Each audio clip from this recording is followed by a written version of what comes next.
Hello दोस्तों, आप सभी का स्वागत है आज की यूपी जीके के इस क्लास में। इस क्लास में हम मुख्यमंत्री के बारे में अध्ययन करेंगे। तो कैसे हैं आप लोग? आशा करते हैं आप लोग अच्छे होंगे और अच्छे से अपनी स्टडी कर रहे होंगे। तो चलिए बिना देरी के क्लास को करते हैं शुरू। आज की इस क्लास में हम लोग मुख्यमंत्री यानी चीफ मिनिस्टर के बारे में देखेंगे। किसके बारे में? चीफ मिनिस्टर के बारे में देखेंगे। मुख्यमंत्री क्या होता है? एक राज्य का प्रमुख होता है, यानी राज्य के कार्यपालिका का प्रमुख मुख्यमंत्री होता है। मुख्यमंत्री जो होता है मंत्री परिषद का प्रधान होता है। क्या होता है मुख्यमंत्री? मंत्री परिषद, जो राज्य की मंत्री परिषद है, राज्य मंत्रिमंडल, उसका यह प्रमुख होता है। आर्टिकल 163 के अनुसार, किसके अनुसार? आर्टिकल 163 के अनुसार प्रत्येक राज्य में एक मंत्री परिषद का गठन किया जाता है। क्या किया जाता है? आर्टिकल 163 के अनुसार प्रत्येक राज्य में एक मंत्री परिषद का गठन होता है, जिसमें सामान्यतः 3 प्रकार के मंत्री होते हैं। कितने प्रकार के मंत्री होते हैं मंत्री परिषद में? तो 3 प्रकार के। कौन-कौन से? मंत्रिमंडल स्तर के मंत्री, राज्य मंत्री जिसे स्वतंत्र प्रभार का मंत्री भी कहते हैं, और उपमंत्री। जो राज्य में मंत्री परिषद होता है उसमें 3 प्रकार के मंत्री होते हैं। कौन-कौन से? मंत्रिमंडल स्तर के मंत्री, राज्य मंत्री यानी स्वतंत्र प्रभार के मंत्री, और उपमंत्री। क्या? उपमंत्री। चलिए आगे देखते हैं।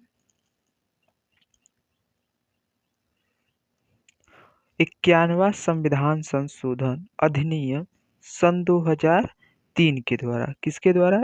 91वें संविधान संशोधन अधिनियम सन 2003 के द्वारा यह प्रावधान किया गया कि प्रत्येक राज्य की मंत्री परिषद में मुख्यमंत्री सहित उस राज्य की विधानसभा के कुल सदस्यों की संख्या जो होगी वो 15% से अधिक नहीं होगी।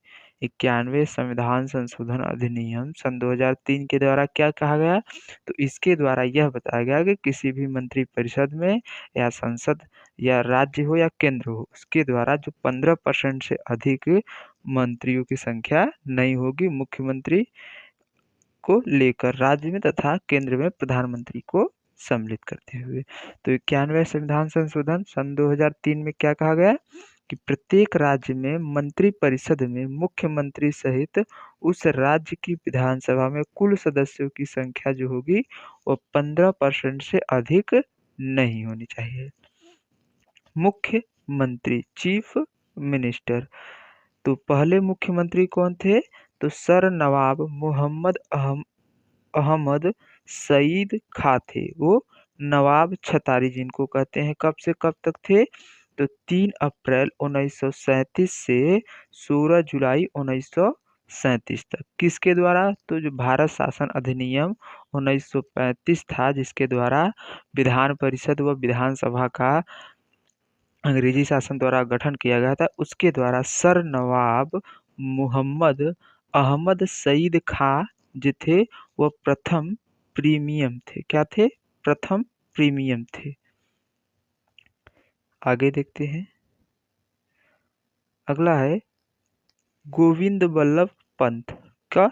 गोविंद वल्लभ पंत स्वतंत्रता के बाद जो प्रथम मुख्यमंत्री उत्तर प्रदेश के बने वह सर गोविंद वल्लभ पंत जी थे। कौन थे? गोविंद वल्लभ पंत जी स्वतंत्रता के बाद प्रथम मुख्यमंत्री थे। कब से कब? 26 जनवरी 1950 से 20 मई सन 1952 तक प्रथम मुख्यमंत्री के पदभार संभाले थे। उसके बाद फिर ये 20 मई 1952 से चुनाव होने के बाद जब चुनाव हुआ, जो प्रथम निर्वाचन हुआ, तो 20 मई 1952 से 27 दिसंबर 1954 तक मुख्यमंत्री के पद पर रहे। डॉक्टर संपूर्णानंद जी जो थे ये उत्तर प्रदेश के द्वितीय प्रधानमंत्री थे। कौन से नंबर के?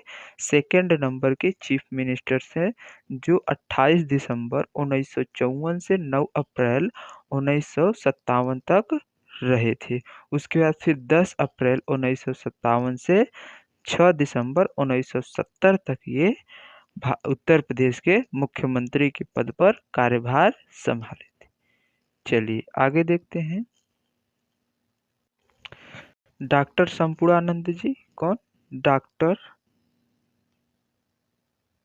संपूर्णानंद जो थे 28 दिसंबर 1954 से 9 अप्रैल 1957 तक सेकेंड नंबर के थे, और उसके बाद फिर 10 अप्रैल 1957 से 6 दिसंबर 1960 तक, कब तक? 70 नहीं 60 तक क्या थे? उत्तर प्रदेश के सेकेंड चीफ मिनिस्टर के रूप में कार्यभार संभाला था।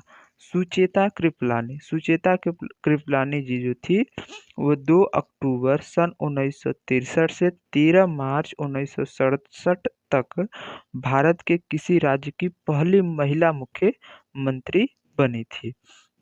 उत्तर प्रदेश और भारत की पहली महिला मुख्यमंत्री सुचेता कृपलानी जी कब से कब तक थी? 2 अक्टूबर 1963 से 13 मार्च 1967 तक थी।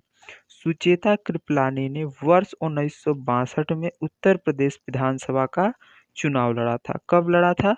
तो 1962 में सुचेता कृपलानी जी ने उत्तर प्रदेश विधानसभा का चुनाव लड़ा तथा कानपुर से निर्वाचित हुई थी। कहाँ से निर्वाचित हुई थी सुचेता कृपलानी जी? कानपुर से सुचेता कृपलानी जी निर्वाचित हुई थी। 1967 एडी में उन्होंने गोंडा जिले से लोकसभा चुनाव जीता और 1971 एडी में राजनीति से संन्यास ले लिया। उन्होंने उत्तर प्रदेश विधानसभा से कब चुनाव लड़ा था? तो 1962 में। कहाँ से? कानपुर से। गोंडा से लोकसभा चुनाव 1967 में लड़ा था अपने मुख्यमंत्री कार्यकाल के बाद, और वहां से वो जीती थी। उसके बाद 1971 में, कब? 1971 में उन्होंने राजनीति से संन्यास ले लिया। चलिए आगे देखते हैं।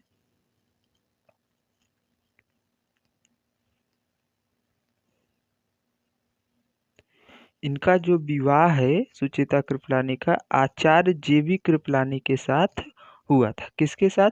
सुचेता कृपलानी जी का विवाह आचार्य जेबी कृपलानी के साथ हुआ था, जिनकी पार्टी थी किसान मजदूर प्रजा पार्टी। कौन से पार्टी से थे? तो किसान मजदूर प्रजा पार्टी से आचार्य जेबी कृपलानी के साथ सुचेता कृपलानी जी का विवाह हुआ था। नारायण दत्त तिवारी, उत्तर प्रदेश के अगले मुख्यमंत्री नारायण दत्त तिवारी उत्तर प्रदेश के एकमात्र ऐसे मुख्यमंत्री थे, नारायण दत्त तिवारी, जिन्होंने उत्तराखंड के चीफ मिनिस्टर के रूप में भी कार्य किया था। किसके रूप में कार्य किया था? तो नारायण दत्त तिवारी उत्तर प्रदेश के मुख्यमंत्री के साथ साथ जब उत्तर प्रदेश से उत्तराखंड 9 दिसंबर 2000 को अलग हुआ, तो उसके बाद वहां के भी चीफ मिनिस्टर के रूप में कार्य किए। 21 जनवरी 1976 से 30 अप्रैल 1977 तक जो है वो नारायण दत्त तिवारी जी उत्तर प्रदेश के मुख्यमंत्री रहे थे। चौधरी चरण सिंह 18 फरवरी 1970 से 1 अक्टूबर 1970 तक उत्तर प्रदेश के मुख्यमंत्री थे, और विश्वनाथ प्रताप सिंह जी जो थे वो 9 जून 1980 से 19 जुलाई 1982 तक उत्तर प्रदेश के मुख्यमंत्री के बाद ये लोग देश के प्रधानमंत्री के रूप में भी कार्य किए। कौन कौन? चौधरी चरण सिंह और विश्वनाथ प्रताप सिंह, ये दो ऐसे व्यक्ति हैं उत्तर प्रदेश के मुख्यमंत्री के रूप में जो उत्तर प्रदेश के मुख्यमंत्री का कार्यभार देखने के बाद देश के प्रधानमंत्री के पद पर भी कार्य किए हैं। चलिए आगे देखते हैं। अगली मुख्यमंत्री हैं सुश्री मायावती जी। कौन? सुश्री मायावती जी। ये कब से कब तक प्रधानमंत्री रहे? तो 3 जून 1995 से 18 अक्टूबर 1995 तक। उसके बाद 21 मार्च 1997 से 21 सितंबर 1997 तक। फिर 3 मई सन 2002 से 29 अगस्त सन 2003 तक मुख्यमंत्री के पद पर रही। 13 मई सन 2007 से 15 मार्च सन 2012 तक मुख्यमंत्री के पदभार संभाला है।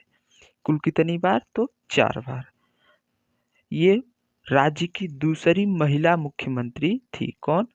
जो मायावती जी हैं, ये राज्य की दूसरी महिला मुख्यमंत्री हैं। इन्होंने कुल 4 बार मुख्यमंत्री के पदभार संभाला है। भारत में किसी राज्य की पहली दलित महिला मुख्यमंत्री थी।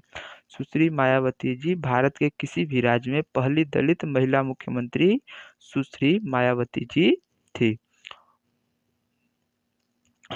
यह एकमात्र राजनीतिज्ञ है जिन्होंने 4 बार अलग-अलग कार्यक्रमों में उत्तर प्रदेश के मुख्यमंत्री के रूप में कार्य किया है।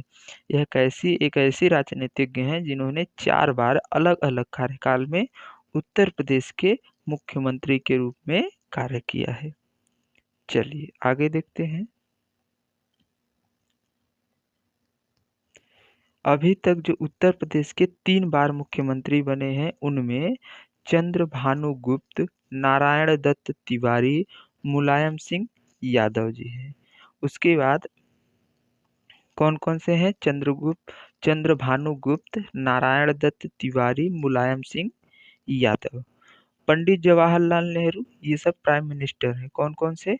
पंडित जवाहरलाल नेहरू, लाल बहादुर शास्त्री, चौधरी चरण सिंह, इंदिरा गांधी, राजीव गांधी और विश्वनाथ प्रताप सिंह। कौन? विश्वनाथ प्रताप सिंह, चंद्रशेखर, अटल बिहारी वाजपेयी।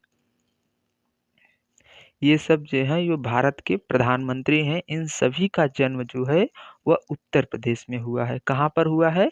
उत्तर प्रदेश में जन्मे इन सभी महावीर जो हैं वो भारत के प्रधानमंत्री रह चुके हैं। चलिए आगे देखते हैं।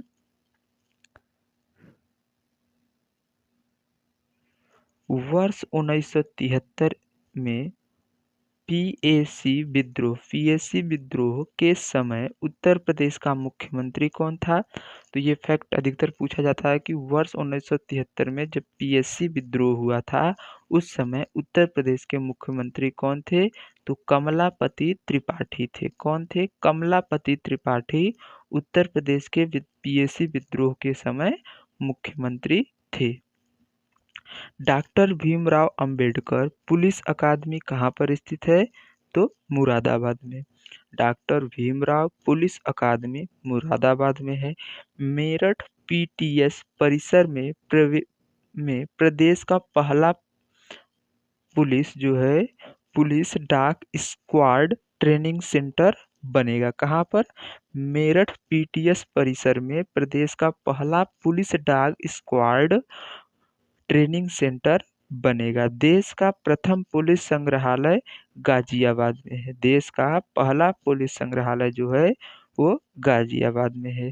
देश की पहली सेंट्रल पुलिस यूनिवर्सिटी जो है यानी देश की पहली पुलिस की सेंट्रल यूनिवर्सिटी जो है सेंट्रल पुलिस यूनिवर्सिटी वह ग्रेटर नोएडा में है। कहाँ पर स्थित है? ग्रेटर नोएडा में स्थित है। आगे देखते हैं। उत्तर प्रदेश पुलिस का सोशल मीडिया कमांड एवं अनुसंधान केंद्र मेरठ में है। कहाँ पर है? उत्तर प्रदेश का सोशल मीडिया कमांड एवं अनुसंधान केंद्र तो मेरठ में है। अब देखेंगे विधान मंडल। जिस प्रकार विधानसभा अब विधान मंडल यानी लेजिस्लेचर। आर्टिकल 168 में विधानमंडल का गठन किया गया है। किसमें? तो आर्टिकल 168 में विधानमंडल का, आर्टिकल 163 में विधानसभा का। विधानमंडल में विधानसभा, विधान परिषद व राज्यपाल आते हैं। कौन कौन आते हैं? विधानसभा, विधान परिषद व राज्यपाल विधानमंडल के अंतर्गत आते हैं। इसका गठन आर्टिकल 168 के अंतर्गत किया गया है। आगे देखते हैं। विधान परिषद। आज हम लोग विधान सभा के बारे में देखे हैं। अगली यानी नेक्स्ट क्लास में हम लोग विधान परिषद के बारे में देखेंगे। तो आशा करते हैं आज की क्लास आप लोगों को समझ में आई होगी। क्लास कैसी लगी कमेंट कर जरूर बताइएगा। तब तक के लिए अपना ध्यान रखिए। मिलते हैं नेक्स्ट क्लास में। जय हिंद, जय भारत।